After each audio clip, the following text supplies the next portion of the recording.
People who've been in a coma. What did it feel like? I was 15 when I got sick. Started with what I thought was just a really bad cold, but by day 3, my fever was so high, I was basically talking nonsense. My mom freaked out and rushed me to the hospital. Turns out what I thought was the flu was actually pneumonia that had gotten so bad it turned into sepsis. The infection was literally poisoning my blood.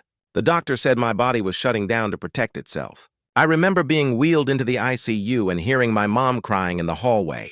That's the last thing I remember for 3 months. But here's the weird part.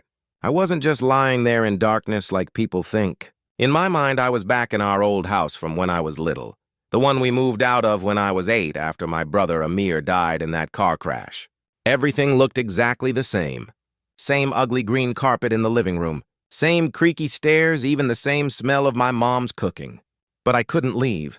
Every door was locked. Every window wouldn't budge. I could see people outside, though, neighbors walking their dogs, my parents driving by, even some of my friends from school. I'd bang on the windows, scream at them, but they never looked up. It was like I was invisible. The only person who could see me was a mirror. He looked exactly like he did before the accident, wearing that stupid Lakers jersey he practically lived in. He'd show up every day and just hang out with me. We'd sit on the couch playing video games that weren't even plugged in, or he'd tell me dumb jokes like we used to. But Amir kept saying weird stuff too. He'd be like, "You got to stay awake in here, Ravi. Don't let yourself drift too deep, or you might not find your way back." I didn't really get what he meant at first. Sometimes these really loud rumbling sounds would shake the whole house like thunder, but way more intense. When that happened, Amir would get all serious and urgent.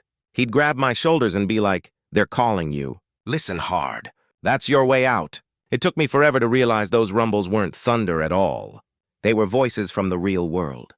My mom singing to me by my hospital bed. The doctors talking about my treatment. Even my friends who came to visit, though. I found that out later.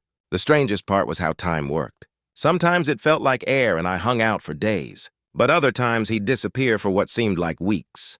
The house would get really quiet and cold, and I'd start panicking that I was stuck there forever. Near the end, Amir started acting different.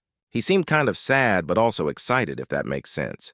He kept walking to the front door and just staring at it. One day, he finally opened it, and there was this bright light pouring in. Not harsh light, but warm and welcoming. He turned to me and said, "Time to go now, little brother. I'll see you later, but not too soon."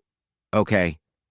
Then he stepped aside and motioned for me to walk through the door. I was scared at first, but then I heard my mom's voice super clearly through that light. She was crying and saying, "Please come back to me, baby, please." So I stepped forward into the light. Next thing I knew, I was opening my eyes in a hospital room. My mom was slumped over in a chair next to my bed, holding my hand. When she saw me looking at her, she started crying so hard the nurses came running. I was in the hospital for another month after that doing physical therapy because my muscles had basically forgotten how to work. The doctor said it was a miracle I didn't have brain damage. They kept asking me if I remembered anything from the coma, but I was too embarrassed to tell them about the house and air. It wasn't until like 6 months later that I finally told my mom about it, about how Amir had been with me the whole time, keeping me company and making sure I didn't give up. She went completely white when I said his name. Then she started crying again, but differently this time. She told me that every single night I was in the coma, she would sit by my bed and whisper, "Amir, please watch over him. Please don't let him go." Turns out my mom had been asking my dead brother to protect me, and somehow he actually